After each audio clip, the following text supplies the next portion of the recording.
He called her a mistake in front of his entire command. She said nothing. Then 4 Navy SEALs, men who don't respect rank, only results, froze mid-step and saluted her instead. What she did on that beach in 4 minutes changed everything. Stay until the end, you won't believe who she really was. Before you watch full story, comment below from which country are you watching. Don't forget to subscribe for more amazing stories. The fluorescent lights in Hangar 7 buzzed with the particular hum of equipment that had been running too long without maintenance.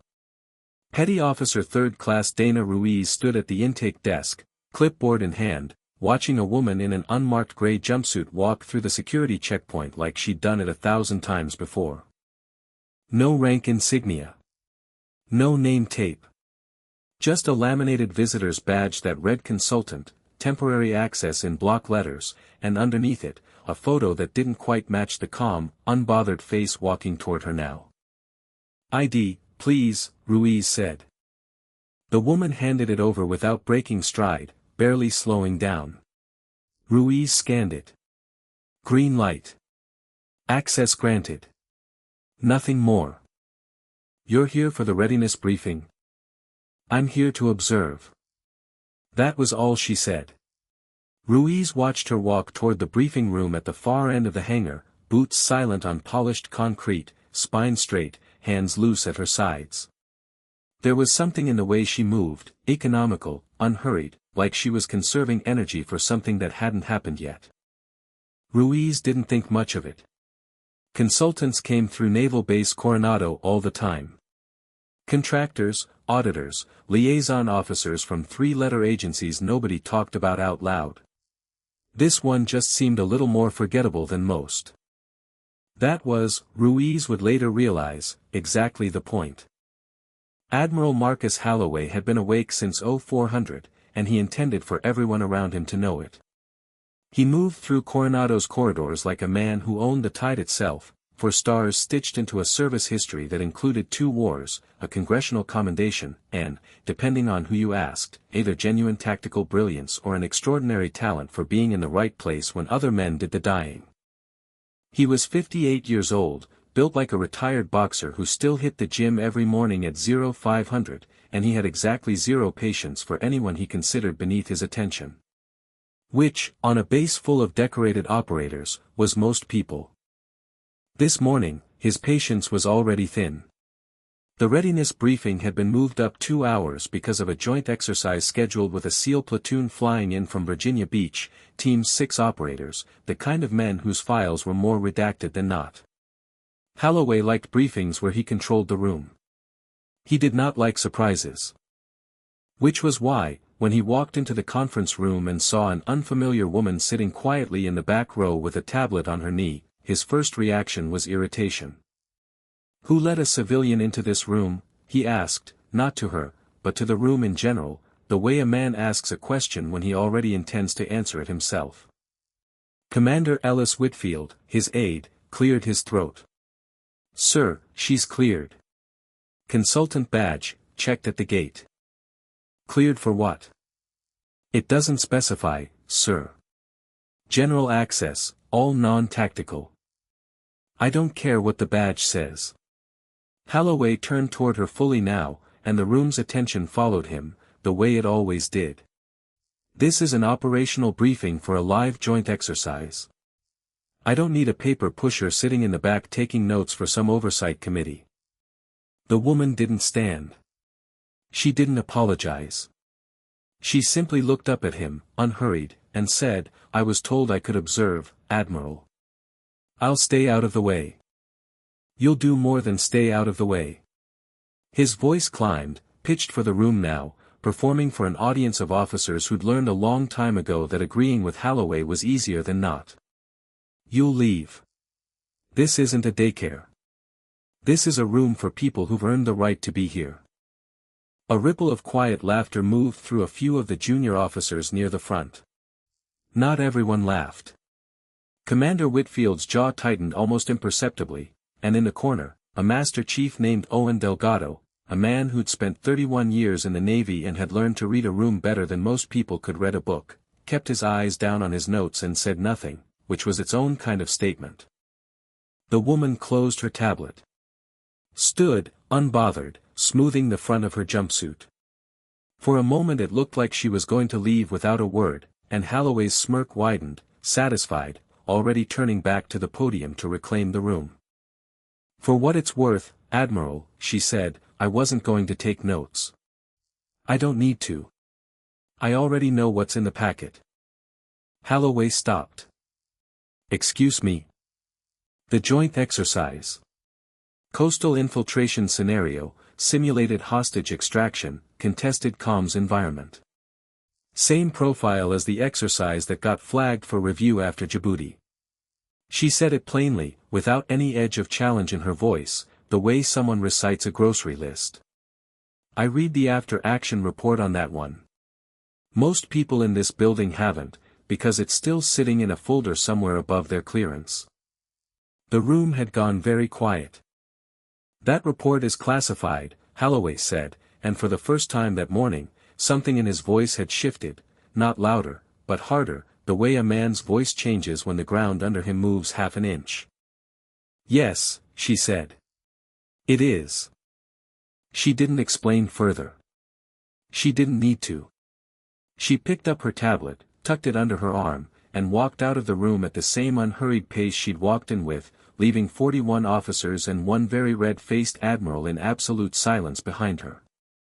Word moved through a military base the way water moves through a canyon, fast, inevitable, carving its own path whether anyone wanted it to or not. By lunch, half of Coronado had heard some version of the story. The admiral humiliated some contractor in the briefing room, or the contractor humiliated the admiral, depending on who was telling it and how much they liked Holloway.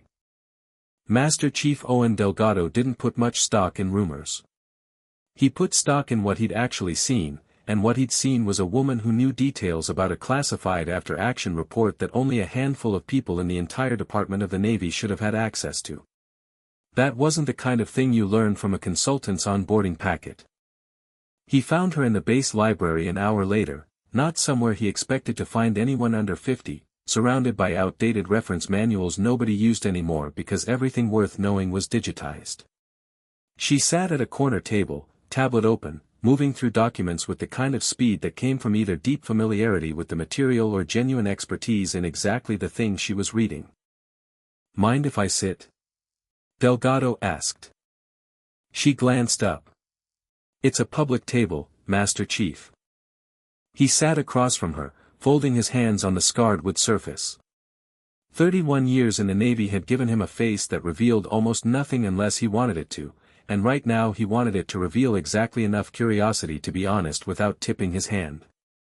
"That was a hell of a thing this morning." "Was it?" Man doesn't usually get corrected in his own briefing room. Especially not by someone half his rank. He paused. "Except you don't have a rank. Not one anybody can see, anyway." She set the tablet down, met his eyes directly for the first time.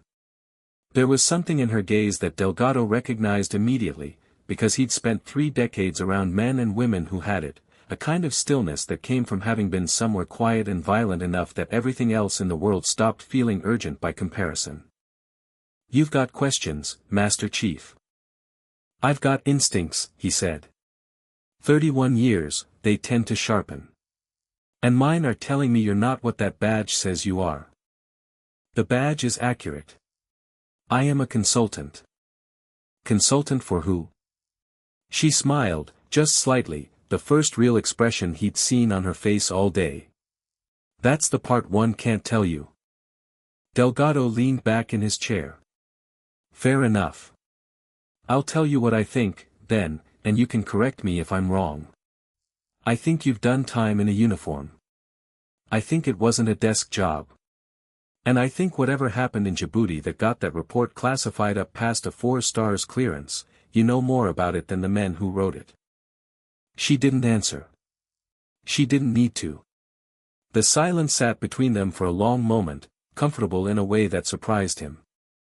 "You're not going to confirm any of that," he said. "No. Didn't figure you would." He stood, straightened his uniform out of habit rather than necessity.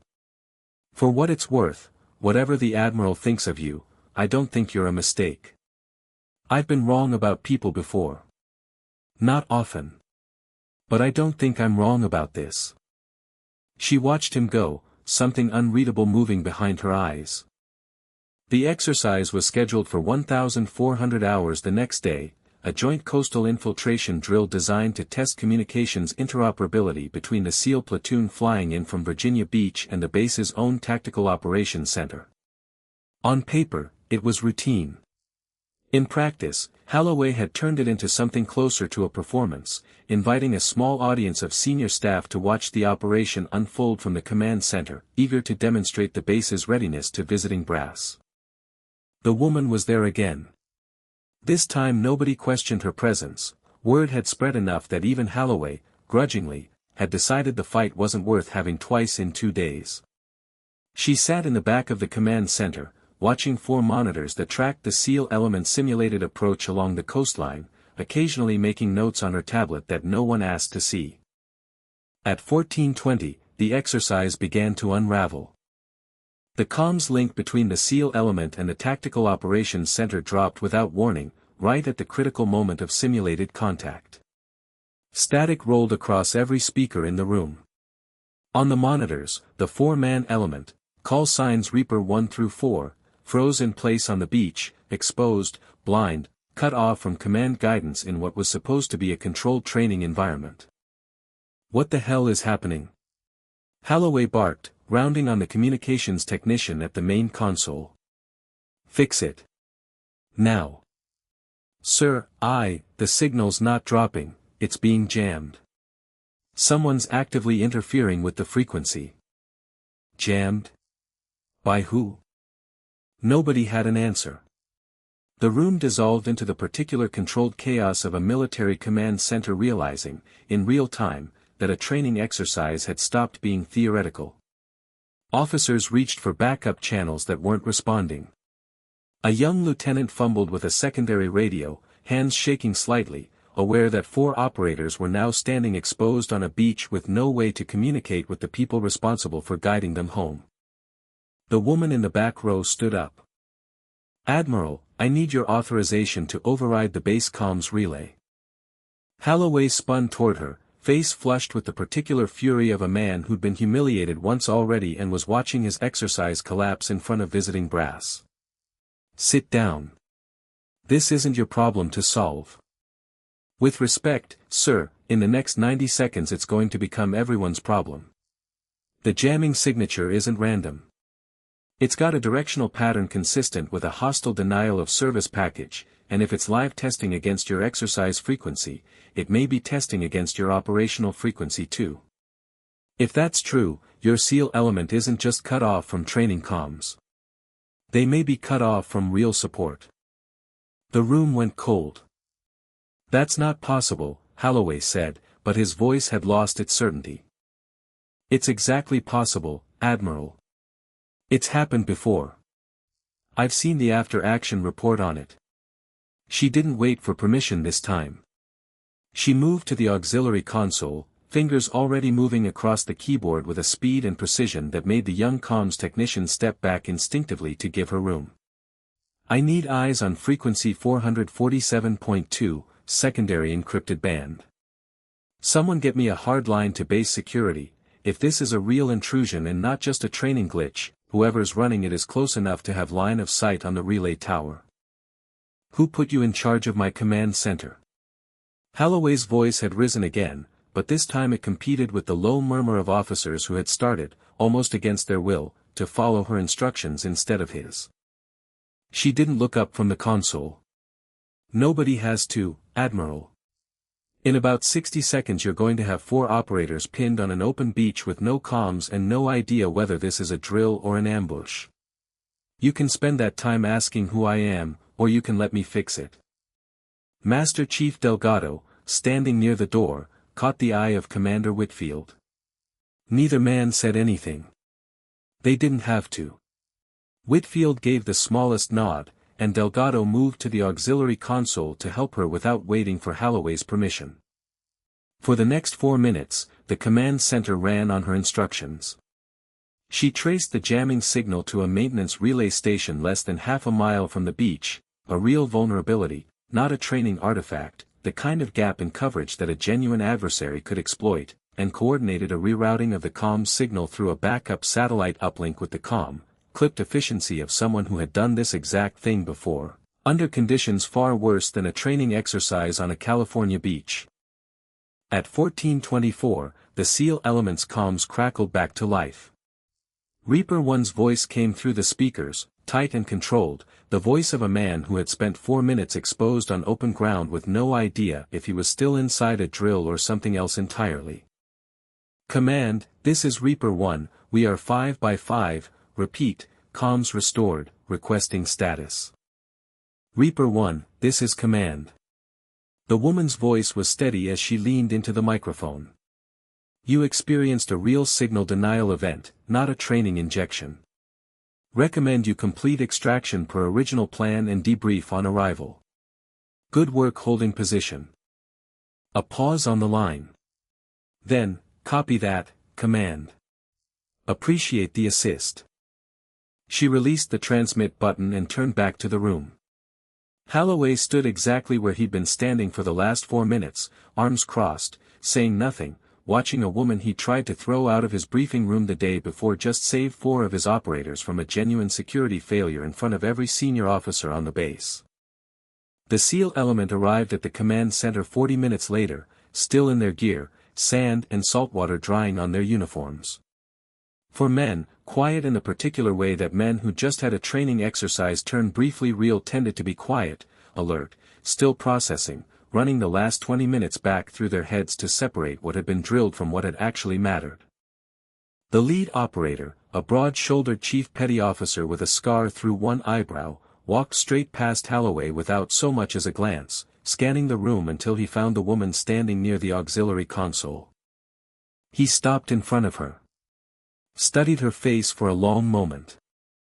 You're the one who got us back up. I am. You said the jamming was real. Not part of the scenario. It was real. He nodded slowly, something shifting behind his eyes, recognition, maybe, or the particular kind of respect that operators reserve for people who'd proven themselves under pressure rather than on paper. Command usually doesn't know the difference that fast. Not unless they've been on the other end of it. She didn't answer that directly.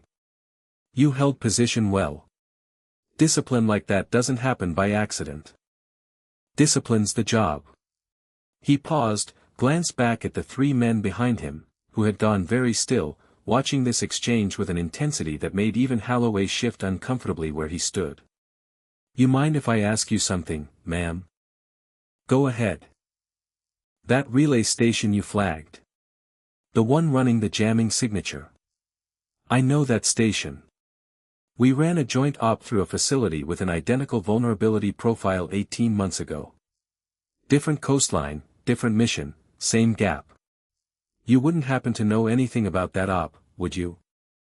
The room had gone completely silent. Holloway's jaw worked, but no words came out. She held the chief's gaze for a long moment before answering. I might. That was all she said. It was enough. For a moment, nobody in the command center moved. Even Holloway seemed to have forgotten, briefly, that he was supposed to be the one in charge of the room. The question hung there, heavier than it should have been for 4 sentences spoken quietly between 2 people who'd known each other less than an hour. She thought about Djibouti before she answered. She always did, whenever someone got close enough to the edge of it without knowing what they were standing near. It had been a resupply mission gone sideways, nothing dramatic in the planning stages, nothing that should have made it into the kind of after-action report that got buried above a 4 stars clearance. A coastal relay station, identical in almost every particular to the one she just flagged on this beach, had gone dark for 6 minutes during a routine handoff between 2 elements moving through contested territory. 6 minutes wasn't supposed to matter. 6 minutes was the length of time it took to reroute a signal through a backup channel, verify position, and re-establish contact. Except the 6 minutes had been enough.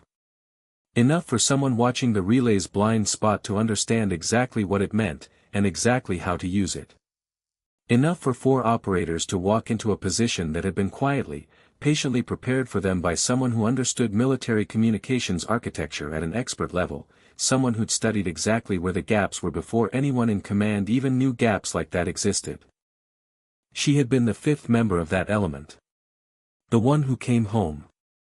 It had taken her the better part of 2 years to understand that surviving wasn't the same thing as being finished, that the debt she carried wasn't going to settle itself just because she'd made it out of that stretch of coastline alive. So she'd stopped being the person whose name appeared on rosters and started being the person nobody quite remembered afterward. A consultant. A visitor. A quiet, forgettable presence who showed up in briefing rooms and command centers on bases that had no idea how close they were standing to the same 6-minute gap that had cost her everything. She hadn't expected to find it here, on a training beach in California, on a day that was supposed to be routine. But gaps like that didn't announce themselves. They just sat there, waiting, until someone looked closely enough to notice. "I might," she said again, quieter this time, and the chief petty officer studied her face for a long moment, reading something in it that had nothing to do with words. The chief petty officer straightened, and something in his bearing changed, the loose, alert readiness of an operator settling into the rigid formality of a man rendering respect to someone he had just recognized, in some quiet, unspoken way, as more than she appeared to be. He brought his hand up in a crisp, deliberate salute. Beside him, the other 3 SEALs did the same, one after another, without a word exchanged between them, as though some silent signal had passed down the line, a recognition that didn't need to be explained out loud in a room full of people who wouldn't have understood it anyway. Holloway stared at the 4 operators, standing at attention, saluting a woman with no visible rank, no name tape, nothing but a consultant's badge and a tablet under her arm, and understood, with the particular cold clarity of a man watching his own authority evaporate in real time, that he had badly, publicly misjudged something the day before. She returned the salute. Simple, precise, the muscle memory of someone who had done it 10,000 times before in rooms far less comfortable than this one. "At ease," she said quietly, and the men relaxed, though the shift in the room's atmosphere didn't relax with them. Holloway found her an hour later in the same corner of the library where Delgado had found her the day before. He stood in the doorway for a moment before approaching, and when he finally sat down across from her, he did so slowly, like a man testing ice he wasn't sure would hold his weight. "I owe you an apology," he said. "You don't owe me anything, Admiral. I called you a mistake. In front of my entire staff."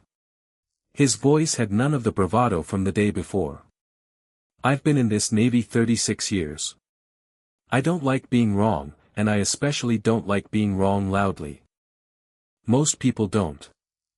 He was quiet for a moment, studying her. "Those men saluted you. Chief Petty Officer Alvarez doesn't salute easily. I've seen him ignore captains he didn't respect. Whatever you did, whatever you know about that station in Djibouti, it mattered to him more than any rank insignia would have. Respect isn't about insignia, Admiral. It never was.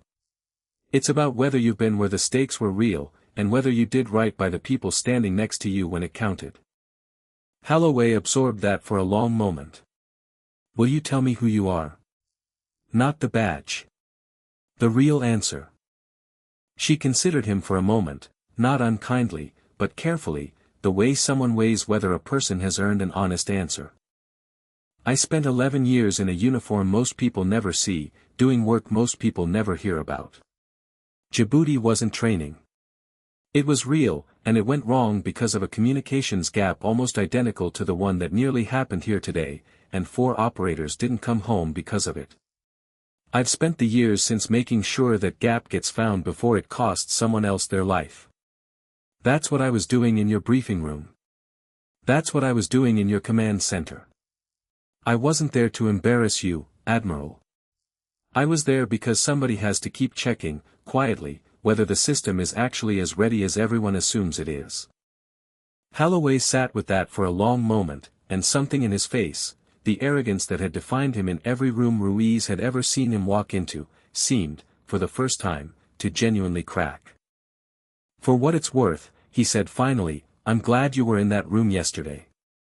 Even if I didn't act like it. You will next time, she said.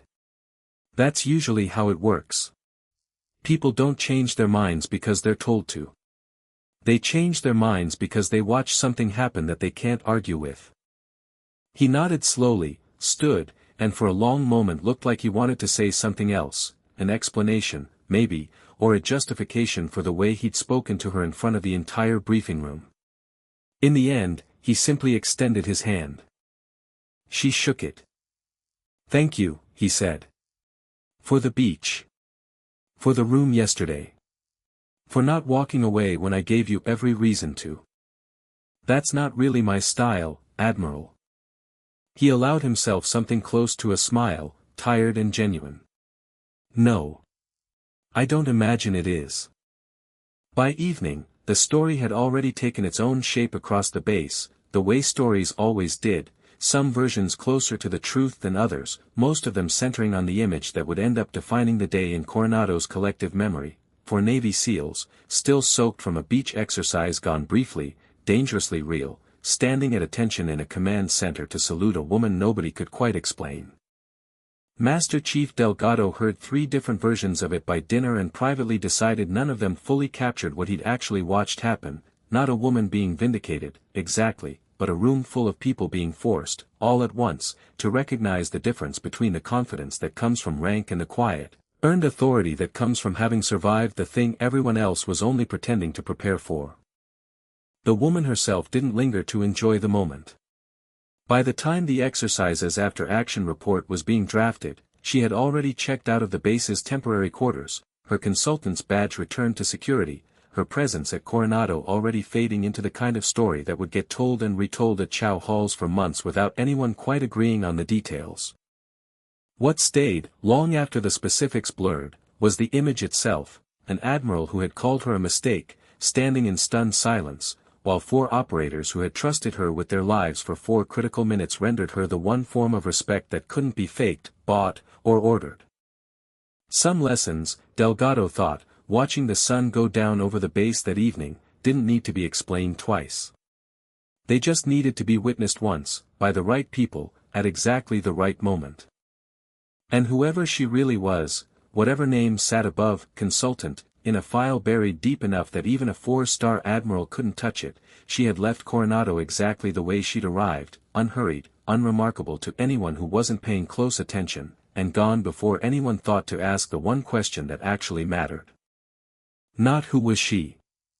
But how many more rooms, on how many more bases, was she quietly walking into next, checking, always checking, whether the system was as ready as everyone assumed it was, long after the people who doubted her had gone back to believing their own authority was the only kind that counted. 3 weeks later, a memo arrived at Coronado through channels that Holloway didn't recognize, no letterhead he could place, no sender he could call to confirm. It informed him, in language so flat and procedural it might have been describing a change in parking regulations, that the relay station flagged during the joint exercise had been fully decommissioned and replaced, that a base-wide review of comparable vulnerabilities was underway across 6 other installations, and that his own after-action report on the incident had been forwarded, without further comment, to a review board he'd never heard of and had no way of contacting. He read it twice, then a 3rd time, standing alone in his office with the door closed, and found himself thinking not about the language of the memo but about the woman who'd stood at his auxiliary console with a calm he still hadn't fully processed. He thought about the 4 SEALs saluting her, about Alvarez's face when he'd asked his quiet question, about the particular stillness in her voice when she'd answered it. He never saw her again. He hadn't expected to. People like her, he was beginning to understand, didn't come back to the places they fixed. They simply moved on to the next gap, the next base, the next room full of people who didn't yet know how much they didn't know. Master Chief Delgado retired 18 months later, after 32 years of service, and at his retirement dinner, a modest affair in the base's officers' club, heavy on sheet cake and lighter on ceremony than he would have liked, he found himself telling the story one more time, to a table of younger sailors who hadn't been at Coronado the day it happened and had only heard fragments of it secondhand. Everybody remembers the salute, he told them, turning a glass of iced tea slowly in his hands. That's the part that gets told over and over, because it's the part people can picture. For operators standing at attention for a woman with no rank insignia. Makes for a hell of a story. What's the part people don't remember? One of the younger sailors asked. Delgado considered the question for a moment. The part where nobody made her prove anything. She didn't have to raise her voice, didn't have to pull a badge with better letters on it than the Admiral's. She just did the work in front of everyone, calm as anything, while the room fell apart around her. That's the part that actually mattered. The salute was just everybody finally catching up to what she'd already shown them. He didn't know where she'd gone after Coronado. Nobody did. There were rumors, the way there always were. Someone claimed to have seen a woman matching her description at a base in Rota, another swore she'd turned up briefly at a training exercise outside Norfolk, checking comms architecture nobody had thought to flag as vulnerable until she pointed it out. None of it was confirmed. None of it needed to be. What Delgado remembered most clearly, more than the salute, more than the stunned silence in the command center, was the conversation in the library the day before it all happened, the way she told him, without confirming or denying a single thing about herself, exactly who she was anyway. Not through a name. Not through a rank. Through the simple, unshakable fact of showing up in a room nobody wanted her in, doing the work nobody else could do, and walking away before anyone thought to properly thank her for it. Holloway retired 2 years after that, quietly, with none of the fanfare that usually accompanied a 4-star's departure. Those who knew him well said the change in him had started that spring, a new habit of listening a beat longer before speaking, of asking who was in a room before deciding whether they belonged there. He never spoke publicly about what had shifted in him. He didn't need to. Anyone who'd been in that command center already understood. And somewhere, on some other base, in some other briefing room full of people who hadn't yet learned the difference between the confidence that came from rank and the quiet authority that came from having survived the thing everyone else was only pretending to prepare for, a woman with no name tape and no visible insignia was, in all likelihood, already walking through the door, unhurried, unremarkable, and about to prove, once again, exactly what a mistake truly looked like.